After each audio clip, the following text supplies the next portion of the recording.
이번 시간은 애프터 에펙트를 통해 수많은 이미지가 흩날리는 영상을 만들어 보도록 하겠습니다. 이런 영상들은 보통 레드자이언트사이의 파티큘러라는 이펙트를 사용하시면 더욱 고급화된 영상을 만들어낼 수 있지만, 이번 시간은 애프터 에펙트의 무료 이펙트인 CC 파티클 월드라고 하는 이펙트를 사용하게 됩니다.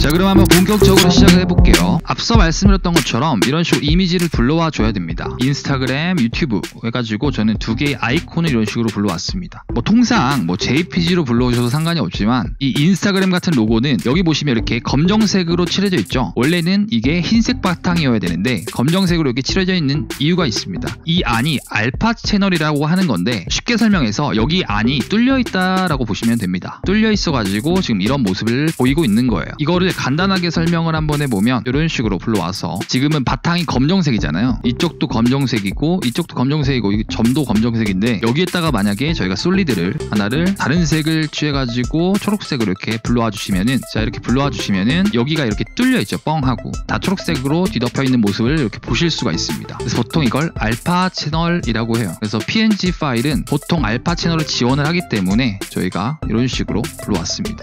자, 그 다음에 우리가 컴포지션을 이렇게 불러와 주시면 되겠죠. 여기 위에 보시면은 이렇게 컴포지션이라고 해서 뉴 컴포지션을 선택해 주시면 됩니다. 그래서 보통 이제 해상도를 정하시고 OK를 누르시면 생성이 되죠. 저는 이미 생성을 해둔 상태이기 때문에 세 가지의 목록이 지금 표시가 되고 있는 상황이고요. 자, 이제 CC 파티클 월드라고 하는 이펙트를 적용을 해줄 거예요. 타임라인의 빈 공간을 선택해 주고 컨트롤 Y를 누르시면 솔리드를 생성하실 수 있고요. 아니면은 이 위쪽에서 레이어 뉴 솔리드로 진입하셔도 됩니다. 여기서 마우스 오른쪽 버튼을 클릭하셔가지고 이렇게 솔리드로 진입하셔도 상관이 없어요.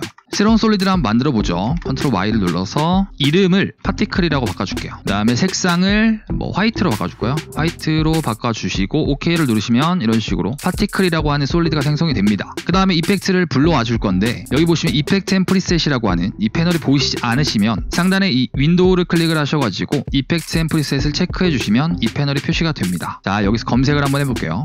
CC 파티클 월드라고 검색을 하시면 이쪽 시뮬레이션 안에 이렇게 CC 파티클 월드라고 하는 이펙트가 표시가 돼요. 이거를 쭉 드래그 하셔서 여기 파티클 월드 아니면 이쪽에다가 넣으셔도 상관이 없습니다. 넣어주시면 이렇게 적용이 되죠. 자, 얘를 재생을 해보면 이렇게 불꽃이 아래쪽으로 이렇게 떨어지는 그런 모습을 취하고 있어요.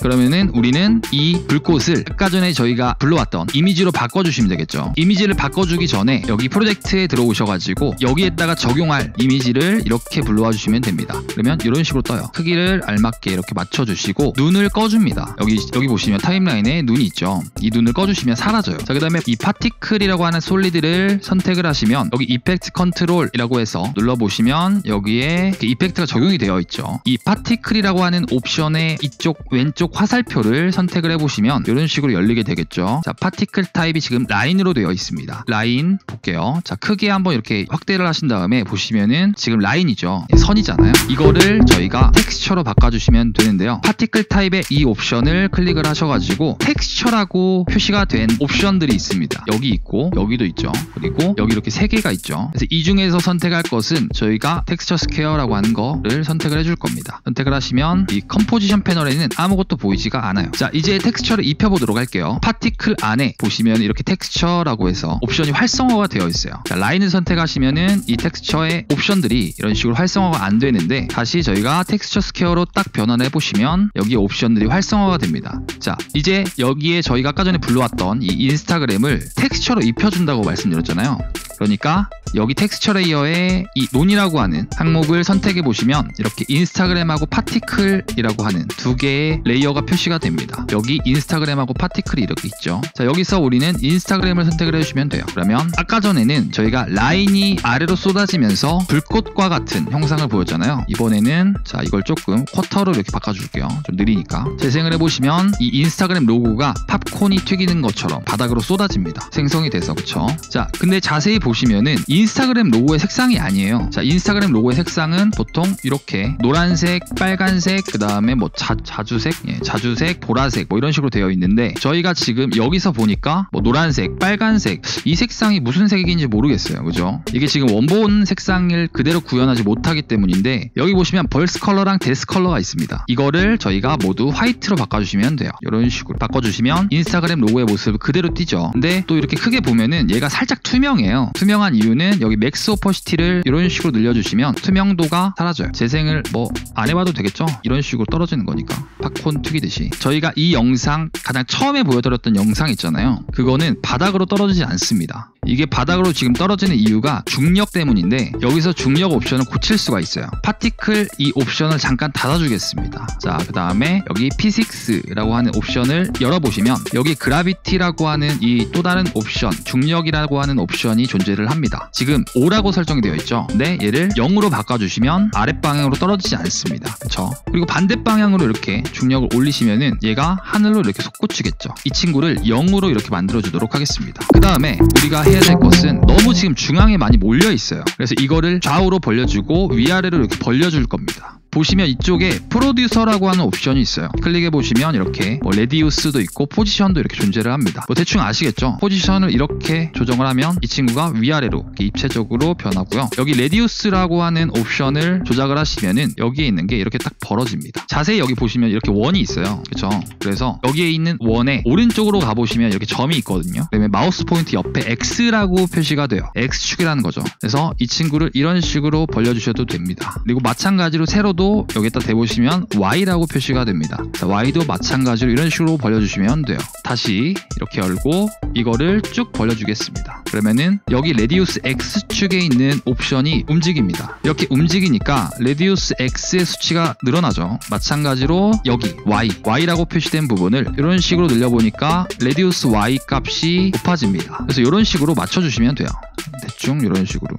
됐죠? 자, 그리고 이제 레디우스 Z 값이 존재를 하죠. 그래서 얘는 물리적인 입체감을 구현을 해줄 수 있어요. 보시면은 얘를 이런 식으로 만들어주시면 앞에 있는 피사체와 뒤에 있는 피사체가 쭉 벌어집니다. Z축은 깊이니까 깊이감에 대한 물리적인 수치라고 보시면 돼요. 그래서 이런 식으로 늘려주시면 뒤에 있는 건 더 뒤로 벌어지고 앞에 있는 건 더 앞으로 다가옵니다. 이렇게 한번 재생을 해보시면은 이런 식으로 로고가 앞으로 카메라 쪽으로 다가오는 느낌을 받으실 수가 있어요. 태어났다가 사라지고 막 이런 것들을 반복을 하고 있거든요. 그래서 여기 있는 롱게비티라고 하는 이 옵션을 이런 식으로 늘려주시면 여기에 있는 하나하나의 이 레이어들 있잖아요.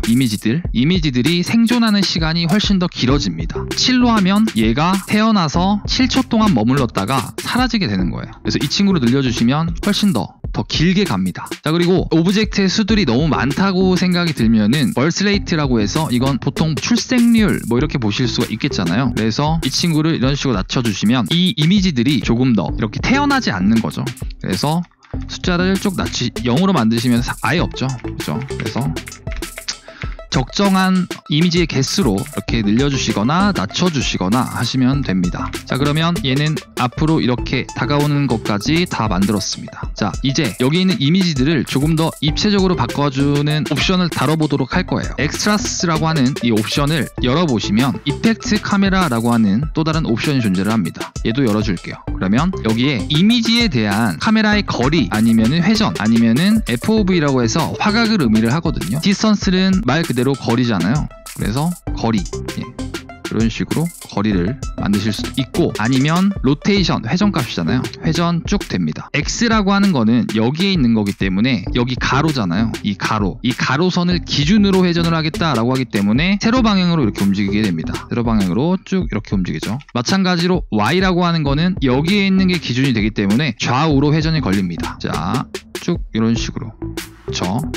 Z도 마찬가지예요. Z도 이런 식으로 한 바퀴를 이렇게 쭉 회전을 하실 수도 있죠. 자, 그 다음에는 이 FOV라고 하는 옵션에 대해서 설명을 해드리도록 할게요. 카메라에 조금 관심이 있으신 분들은 화각이라는 말을 한 번이라도 들어보셨을 거예요. 화각. FOV는 필드 오브 뷰의 약자입니다. 그래서 화각을 의미를 해요. 화각은 보통 이 초점거리랑은 반비례를 하거든요.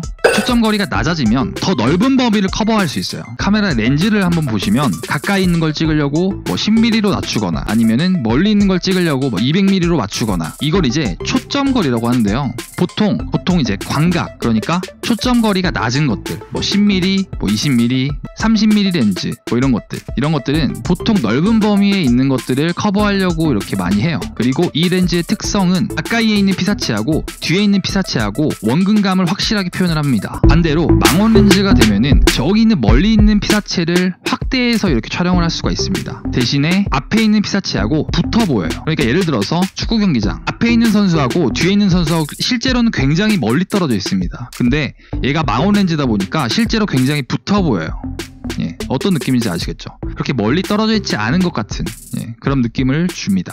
얘가 높아지면 광각 렌즈처럼 이렇게 작용을 하고요. 여기 있는 화각을 낮추면 이렇게 딱 낮추면은 망원 렌즈처럼 작용을 해요. 저희가 아까 전에 움직임을 줬잖아요. 그러면은 이 0프레임에 가서 뭐 한 이 정도에 갈까요? 이 정도에서 키프레임 하나 찍어주시고 여기 20초 가가지고 키프레임을 뭐 이런 식으로 돌린다 라고 하면 얘를 재생했을 때 이런 식으로 좌우로 돌아갑니다. 이게 전부예요. 마찬가지로 이 로테이션 값도 뭐 예를 들어서 0으로 준다 라고 하면 이 뒤쪽에 가서는 1로 주시면 이 X축하고 Y축하고 한 번에 이런 식으로 변형을 주겠죠. 그죠? 보통 이제 키프레임 같은 건 다 잘 잡으시잖아요. 그래서 이런 것들 잡으셔가지고 애니메이션 주시면은 그런 식으로 만드실 수는 다 있을 거예요.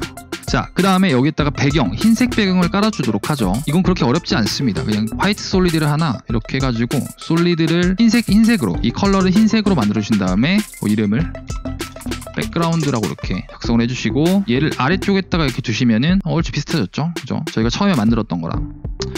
그래서 이런 식으로 쏟아지게 만드실 수도 있고 이런 식으로 또 갈 수도 있고요. 그리고 만약에 이렇게 느끼시는 분들 계실 거예요. 이 속도가 너무 빨라요. 그 카메라 쪽으로 다가오는 속도가 너무 빠릅니다 라고 하시는 분들은 여기 P6라는 옵션 다시 열으셔가지고 벨로시티 값을 수정해 주시면 돼요. 낮춰주시면 속도가 느리겠죠. 거의 그러니까 0으로 만들면 속도가 안 움직입니다. 안 움직이죠. 그죠? 이런 식으로 늘려주시면 얘가 속도의 영향을 받아서 앞쪽으로, 카메라 앞쪽으로 이렇게 쭉 다가오게 됩니다. 그러니까 얘가 지금 저희가 아까 전에 방금 0일 때 자 0으로 만드니까 어떻게 되나요? 마치 하나의 벽에 달라붙어 있는 것처럼 이렇게 보이잖아요. 이유가 뭐냐면은 보통 얘는 카메라 앞쪽으로 다가오는 성질을 가지고 있습니다. 근데 저희가 아까 전에 이 레디우스 Z 값을 수정을 안 해줘서 그래요. 이런 식으로 벌려주시면 벌어지겠죠. 그죠? 물리적으로는 이제 벌려주라는 얘기입니다. 얘가 늘어나면은 당연히 카메라 쪽으로 이렇게 움직이기 때문에 Z가 아까 전에 0.025였나요? 이렇게 해도 다 벌려지는 것처럼 이렇게 나옵니다. 이렇게 보시면 될 것 같아요. 그리고 또 하나 애니메이션 이런 것들도 수정하실 수 있어요. 여기에 있는 옵션들 그냥 아무거나 클릭해 보시면은 이런 거 이제 작동을 한번 해보시면 보통 이제 카메라 쪽으로 다가오는 모습인데 얘가 좀 불규칙하게 이렇게 움직여요. 막 좌우로 막 움직였다가 클릭해 보셔가지고 적용해 보시면 이 애니메이션이 움직이는 모습이 다 달라요. 그래서 이거 또 변화 주실 수 있을 것 같습니다. 뭐 이 정도만 설명드리면 될 것 같아요.